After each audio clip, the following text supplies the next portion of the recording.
Hello guys, എല്ലാവർക്കും സുഖമല്ലേ? നമ്മളിന്ന് സൺസ്ക്രീം തേക്കാൻ തുടങ്ങി. കാരണം എന്താ പറയുക, 36 ഡിഗ്രി സെൽഷ്യസ് ആണ് ആ കാണുന്ന സൂര്യൻ പോകുമ്പോഴാണ് ഈ ഒരു മരത്തിൻ്റെ അനുഗ്രഹം നമുക്ക് കിട്ടുക. കണ്ടില്ലേ, തണൽ വൃക്ഷങ്ങളാണ്. സൂര്യൻ അവിടെ ഉണ്ട്, തണൽ വൃക്ഷം ഇവിടെ ഉണ്ട്. ഇതിൻ്റെ ഈ അടിയിലൂടെ പോകുമ്പോൾ എന്തൊരു സുഖമാണെന്നറിയോ. നമ്മുടെ നാട്ടിൽ ഈ എല്ലാ പൊട്ടൻഷ്യലും ഉള്ളതാണ്. നമുക്ക് കുറച്ച് സിവിക് മാനർ ഉണ്ടായിക്കഴിഞ്ഞാൽ, ഗവൺമെൻറ് കുറച്ചൊന്ന് എഫിഷ്യൻ്റ് ആയിക്കഴിഞ്ഞാൽ, കാരണം എന്താ, റോഡ് ഉണ്ടാക്കുകയാണെങ്കിൽ മരങ്ങൾ മൊത്തം വെട്ടി നശിപ്പിക്കുകയല്ലേ. ഇനി അവിടെ മരങ്ങൾ വെച്ച് പിടിപ്പിക്കുന്നുണ്ടോ അതും കാണുന്നില്ല. നമ്മുടെ നാട്ടിലൊക്കെ മരങ്ങൾ എത്ര വർഷം പഴക്കമുള്ള മരങ്ങളാണെന്നറിയാം വെട്ടി നശിപ്പിച്ചത്. എന്നിട്ട് ഭയങ്കരമായിട്ട് ചൂട് കൂടി. ഇതൊക്കെ ആരോടാണ് നമ്മൾ പറയേണ്ടതെന്ന് അറിയില്ല. ഇതൊന്നും നമ്മൾ കുറ്റം പറയല്ല കേട്ടോ.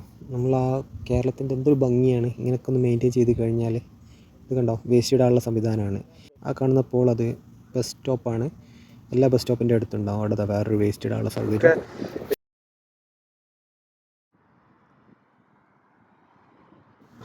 ഈ കാണുന്നത് ഇലക്ട്രിക് ബൈസൈക്കിളാണ്. ഒരു മാസം ഏകദേശം കനേഡിയൻ ഡോളർ 150 കൊടുത്തു കഴിഞ്ഞാൽ 45 മിനിറ്റ് എല്ലാ ദിവസവും യൂസ് ചെയ്യാൻ പറ്റും.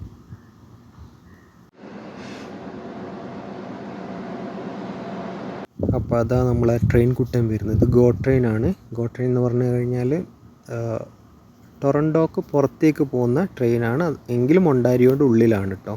3 നിലകളുള്ള കമ്പാർട്ട്മെൻറ്റാണ് ഇതിനുള്ളത്.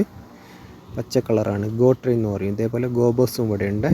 പിന്നെ ഇത് ലവ് ലോക്ക്. ഓരോരുത്തർ ഓരോ ആചാരങ്ങൾ വെറുതെ കാണുമ്പോൾ അങ്ങനെ ലോക്ക് ചെയ്തിടാന്നേ ഉള്ളൂ. അപ്പോൾ നമ്മളെ ട്രെയിൻ അതാ പോകുന്നു. സമ്മറായ കാണുന്ന മറ്റൊരു സംഗതിയാണ് ഇത്, മൽബറി. എത്ര മൽബറി ആണെന്ന് അറിയാം. പക്ഷേ ഇതൊരു 3 ആഴ്ച നിൽക്കുള്ളൂ കേട്ടോ. അതിന് മുമ്പ് കഴിച്ച് കഴിയണം ആവശ്യമുള്ള ആൾക്ക്. നമ്മുടെ വീട് മുറ്റത്തും ഇതുണ്ട്. അപ്പോൾ നമ്മൾ 2-3 എണ്ണം കഴിച്ച് നമ്മൾ ഈ വീഡിയോ നിർത്തുന്നു. ആർക്കെങ്കിലും വേണമെങ്കിൽ പെട്ടെന്ന് വന്നാൽ കിട്ടും. അപ്പം ഈ വീഡിയോ ശുഭം. ബൈ.